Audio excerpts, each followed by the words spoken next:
Waalaikumsalam warahmatullahi wabarakatuh. Bagaimana kabarnya Pak Sugeng hari ini? Alhamdulillah, syukur, binikmatillah atas segala kesempatan yang diberikan. Hari ini Allah memberikan kesempatan untuk kita bisa ketemu di ruang ini dalam keadaan sehat walafiat, dalam rangka menjalankan tugas-tugas yang telah diamanatkan kepada kita sebagai abdi negara dalam rangka untuk mencerdaskan kehidupan anak bangsa.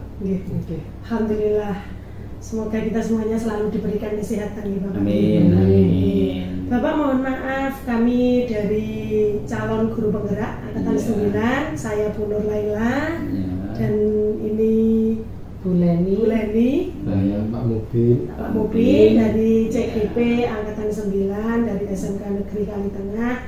Ini terima kasih atas waktu yang diberikan kepada kami Bapak. Kami mau melakukan wawancara atau berbincang-bincang dengan Bapak begitu. Boleh. Terkait dengan pengambilan keputusan berbasis nilai-nilai kebajikan. Ya, monggo. Ini tentunya Bapak menjadi kepala sekolah sudah lama nih Bapak nggih? Alhamdulillah sudah berjalan 5 bulan. Bapak, terkait dengan tugas kami di demonstrasi kontekstual ada beberapa pertanyaan yang ingin kami ajukan nih Bapak nggih. Yang pertama yaitu selama ini bagaimana Bapak dapat mengidentifikasi kasus-kasus yang merupakan dilema etika atau bujukan moral. Terkait dengan kasus di lembaga pendidikan itu dari tahun ke tahun ya hampir sama ya. Namun tentunya sebagai pimpinan harus mampu untuk mengidentifikasi tentang kasus-kasus tersebut, apakah memang kasus itu merupakan dilema etika atau mungkin bujukan moral ya, dengan tentunya memperhatikan konflik antar nilai-nilai moral atau kepentingan yang mungkin bisa terlibat dalam sebuah kasus tersebut. Diidentifikasi Bapak. Ya, tentu. Apakah kasus tersebut itu merupakan kasus dilema etika atau bujukan moral? Iya. Pertanyaan yang kedua Bapak. Selama ini bagaimana Bapak menjalankan pengambilan keputusan di sekolah, terutama untuk kasus-kasus di mana ada dua kepentingan yang sama-sama benar atau sama-sama mengandung nilai kebajikan? Ya, tentu dengan langkah mengidentifikasi itu kita harus lebih cermat ya, untuk selanjutnya bisa kita ambil sebuah keputusan ya, agar keputusan itu tidak merugikan ya, baik merugikan kepada pihak sekolah maupun pihak siswa ya, karena ini sama-sama punya kepentingan di mana problematika ya itu bisa jadi secara sengaja atau bisa juga secara tidak sengaja. Ini perlu adanya sebuah pertimbangan.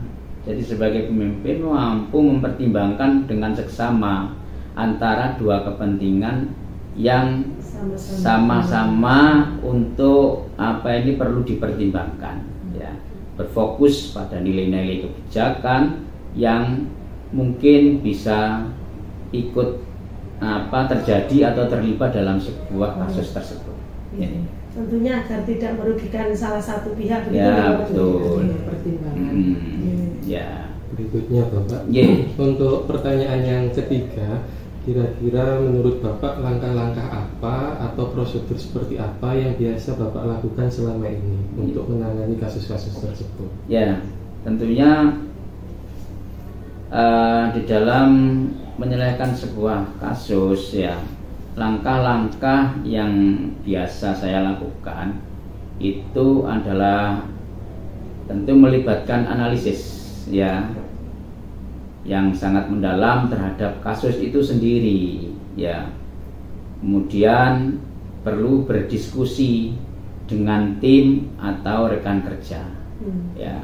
Di sini mungkin tinggal kasus itu bidangnya apa, ada wakasek di sini yang bisa kita libatkan, ada tim ketertiban, ya, ada komite, ya, yang semuanya stakeholder ini bisa kita libatkan agar dalam pengambilan keputusan itu tidak salah, ya. Dan yang perlu kita garis bawahi adalah apa yang kita lakukan ini tidak lain adalah dalam rangka mencari solusi terbaik. Tidak hanya sekedar menjustifikasi. Ya, betul. Ya, jadi tidak serta-merta ketika kita menghadapi masalah kemudian kita kasih sanksi-sanksi. Justifikasinya itu nanti urutan yang kesekian setelah melalui langkah-langkah, kemudian kita ada konsolidasi dengan tim, ya.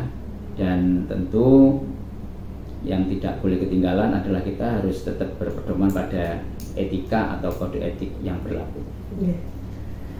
Lalu hal-hal apa saja Bapak yang selama ini Bapak anggap efektif dalam pengambilan keputusan pada kasus-kasus yang dilema etika begitu, atau yang sama-sama benar tetapi harus diambil satu keputusan yang terbaik begitu? Ya, tentu saya harus punya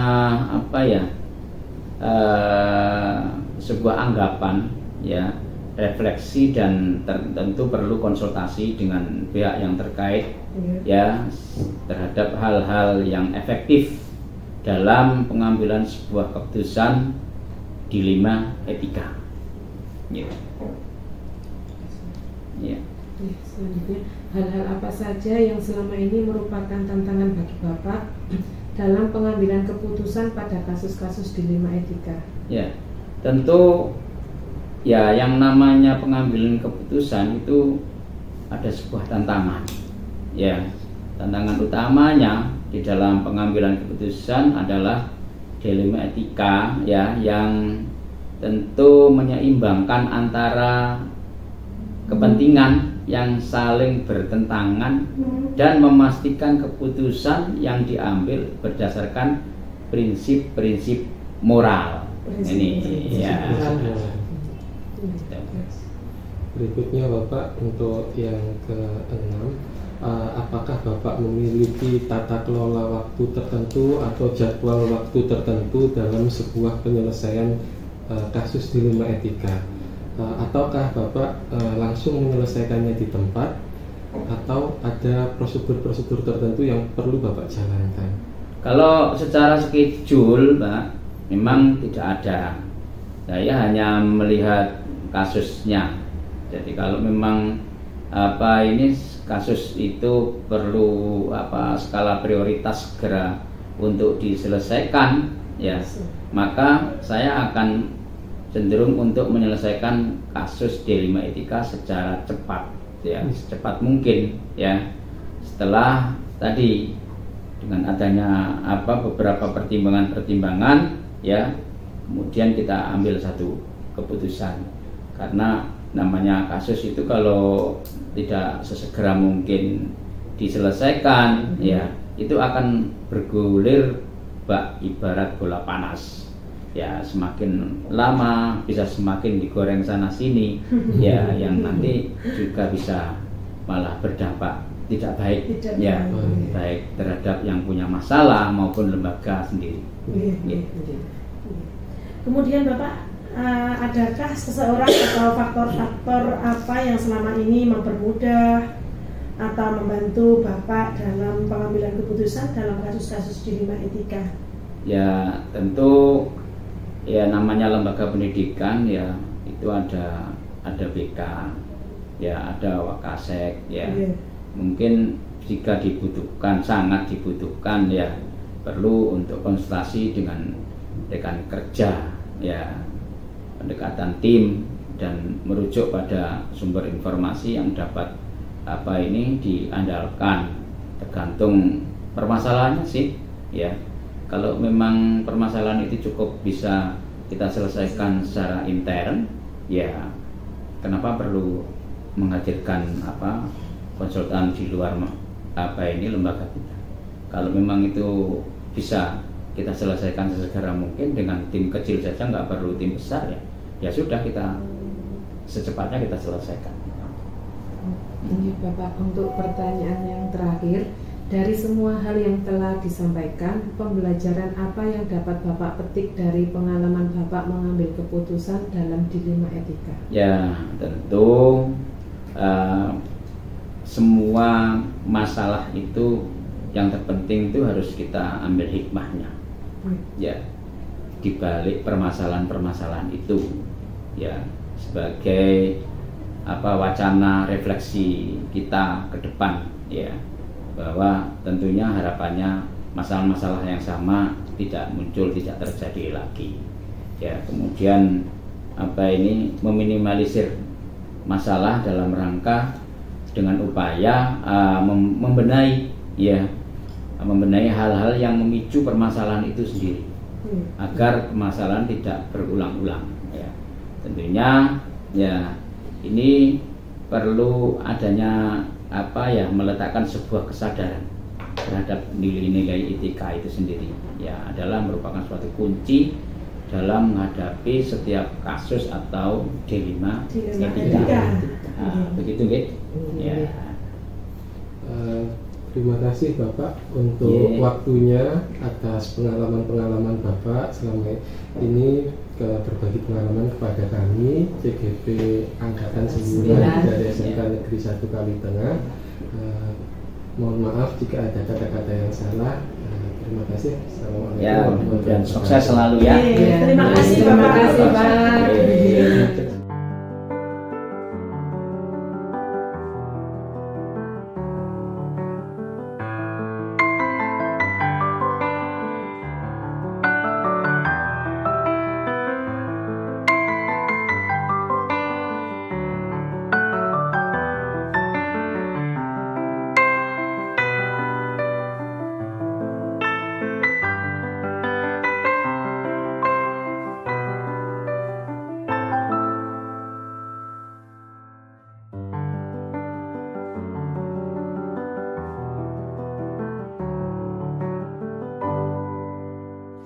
Assalamualaikum warahmatullahi wabarakatuh.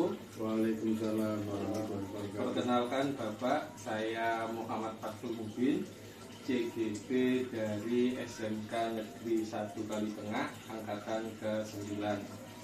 Saya kesini ke SMA Negeri 1 Kebomas ingin mewawancarai Bapak sebagai Kepala Sekolah dari SMA Negeri 1 Kebomas. Pertanyaan-pertanyaan yang saya ajukan nanti terkait dengan dilema etika. Barangkali nanti Bapak bisa saling share pengalaman-pengalaman Bapak mengenai dilema etika.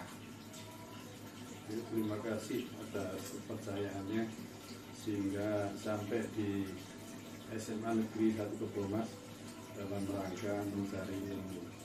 Terima kasih atas kepercayaannya. Lanjut ya Bapak ya. Yang mau saya tanyakan, yang pertama, selama ini bagaimana Bapak mengidentifikasi kasus-kasus yang merupakan dilema etika atau rujukan moral?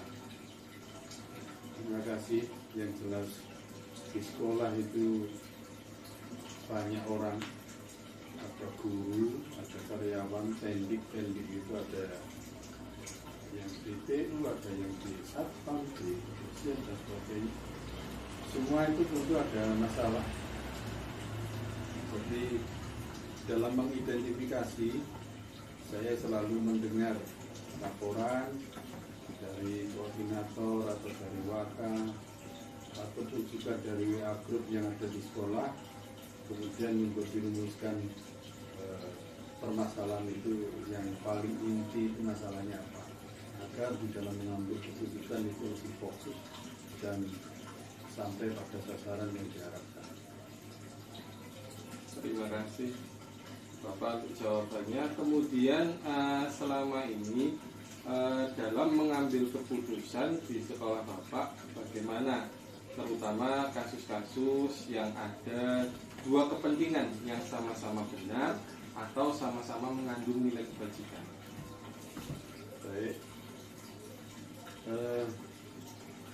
kami selaku pimpinan di sekolah itu membuat grup dan juga selalu koordinasi dengan para wakil dan juga kepala PU untuk mendengar setiap ada masalah itu kita share, kita bicarakan bersama-sama, kemudian kita pertimbangkan lebih kurangnya masing-masing tentang permasalahan itu, sehingga kita bisa ambil kesimpulan mana kebenaran yang memang betul-betul hakiki benar. Dalam hal ini kita harus berpedoman satu pada hukum atau tata peraturan yang ada, misalnya tentang disiplin atau moral atau juga norma sosial, norma agama, lalu perilaku sehari-hari yang bersangkutan, sehingga kita bisa mengambil yang paling tepat di antara yang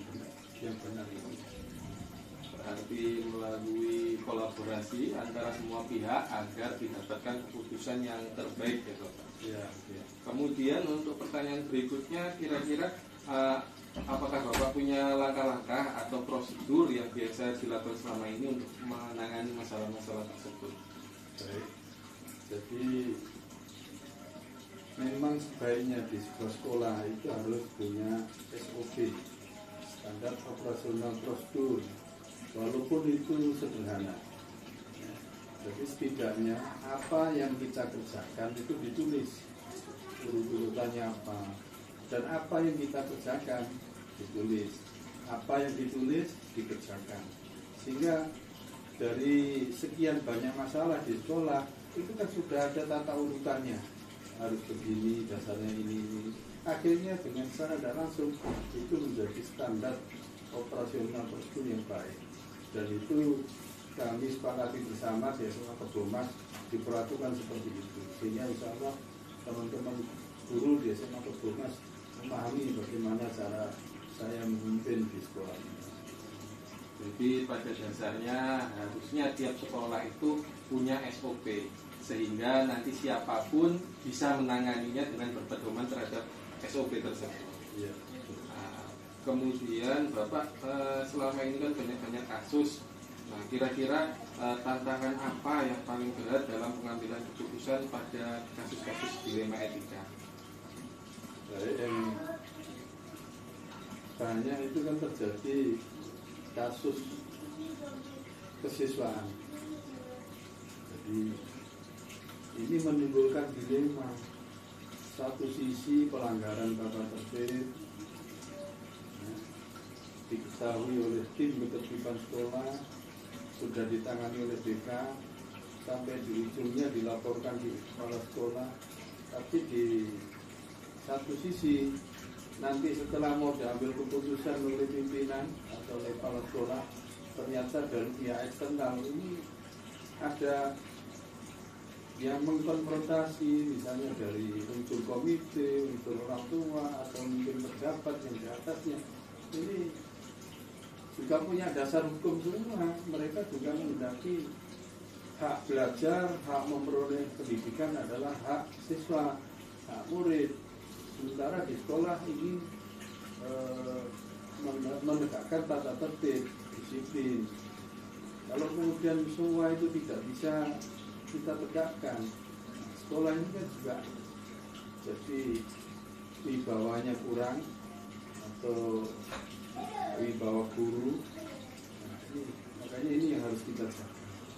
Walaupun kita menghadapi itu dari kejaksaan, dari pengacara atau dari pihak kepolisian, itu kita selalu beri pengertian bahwa pendidikan itu memberi hukuman sanksi itu juga bagian dari pendidikan, dan pendidikan tidak hanya diperoleh di SMA 1 Kebomas, bisa saja mungkin dipindahkan ke tempat lain dia akan menjadi lebih baik karena tidak ada teman yang segerombolan yang mungkin sama-sama, sehingga kalau mereka dipisahkan ke tempat lain, insya Allah akan menjadi lebih baik. Dan ini sudah kita uji beberapa kali, memang anak itu bisa berhasil di tempat lain.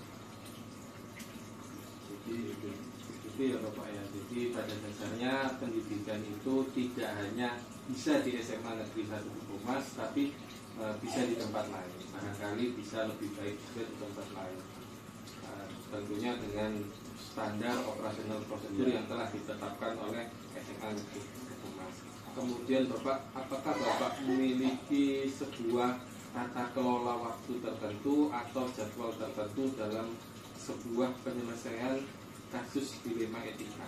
Apakah langsung ada kasus langsung diselesaikan tepat waktu atau bagaimana Pak?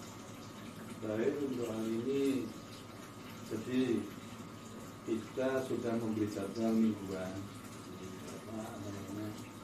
koordinator, warta-warta ini ada rapat koordinasi dengan para sekolah itu berjadwal, sehingga segala sesuatunya kalau ada masalah itu bisa dirumuskan penyelesaiannya di situ. Kemudian nanti pada hari Senin pada saat pembinaan personil itu kita ambil keputusan atau kita sosialisasi keputusan yang sudah kita ambil, sehingga dengan demikian tidak ada miskomunikasi antara satu dengan yang lain. Jadi harapan kami sekolah itu jadi kondusif. Berarti pada dasarnya ada periode waktu yang sudah tersusun rapi untuk penyelesaian sebuah masalah dan sudah berkolaborasi untuk semua pihak. Kemudian dalam pengambilan keputusan ini kira-kira adakah seseorang atau faktor-faktor apa yang selama ini mempermudah atau membantu Bapak dalam pengambilan keputusan-keputusan itu? Baik, dalam hal ini saya lihat karena di SMA Kebumas ini dari awal berdirinya adalah kumpulan dari guru-guru hebat, guru-guru yang dipilih dari se-Kabupaten Gresik, diseleksi untuk ditempatkan di ini guru sudah negeri, diseleksi oleh Pemkab, kemudian dimutasikan ke SMA Negeri 1 Kebumas, sehingga mereka banyak orang pintar, sehingga kalau mereka kita ajak bicara tentang sesuatu itu cepat tanggap dan memberi solusi sangat bagus-bagus, sehingga kami sebagai pimpinan ini sangat ringan, sehingga sangat mudah untuk ambil keputusan. Dan walaupun mungkin ada juga pihak-pihak yang kurang suka, tapi setidaknya pendukung itu juga mesti ada, sehingga dengan demikian sangat mudah diterima oleh semua pihak. Jadi pada dasarnya untuk kompetensi guru-guru dari SMA Kebumas di atas rata-rata, sehingga tentu mempermudah tugas dari bapak-bapak pimpinan dalam menyelesaikan sebuah masalah. Untuk pertanyaan terakhir Pak, dari semua hal yang telah disampaikan, pembelajaran apa yang dapat Bapak petik dari pengalaman selama mengambil keputusan dilema etika? Pada prinsipnya kepala sekolah ini kan selalu dihadapkan masalah, dan masalah itu di sebuah sekolah itu mesti ada yang pro dan ada yang kontra, sehingga kesannya kadangkala kita lihat orang-orang yang kontra ini pada prinsipnya itu juga memberi kritikan, memberi saran, masukan, tapi dengan cara yang lain, sehingga menurut kita bagi yang tidak peka itu dianggap mengkritik, memusuhi ataupun membangkang. Tapi pada prinsipnya mereka itu juga baik, mereka ingin sekolahnya itu baik, punya visi yang sama, tapi dengan cara melampiaskan yang beda-beda. Untuk itu sebagai pimpinan, bagaimana Allah kita telah mentakdirkan pada kita punya mata dua, punya telinga juga dua, maka banyaklah melihat lingkungan dan juga banyaklah mendengar apa keluhan daripada anak buah dan juga siswa maupun orang tua, sehingga kita bisa ngomong mereka itu dengan sebaiknya. Jadi seperti pepatahnya Minang, alam tak gampang jadikan guru. Artinya hamparan alam raya ini jadikanlah guru. Jangan kita mentang-mentang pimpinan terus semena-mena, tapi ambillah perkataan teman, guru, mungkin juga sopir, mungkin juga satpam, kita rangkum, kita jadikan suatu keputusan, sehingga dengan demikian semua ini kita orkestra menjadi baik, mendukung program sekolah untuk mencapai visi. Bagaimana visi SMA Kebomas adalah hybrid school. Jadi ingin membuat sekolah ini sekolah yang cemerlang, yang hebat, walaupun masih muda usianya, tapi tidak mau kalah bersaing dengan SMA yang lebih senior, yang lebih lama. Terima kasih Bapak atas ilmunya dan saran-saran yang disampaikan. Mohon maaf mengganggu waktunya, dan sekali lagi saya ucapkan terima kasih untuk berbagi kepada saya khususnya, dan nanti saya sebarkan ke teman-teman tentang ilmu mengenai pengambilan keputusan yang baik dalam dilema etika. Terima kasih, saya akhiri. Assalamualaikum warahmatullahi wabarakatuh.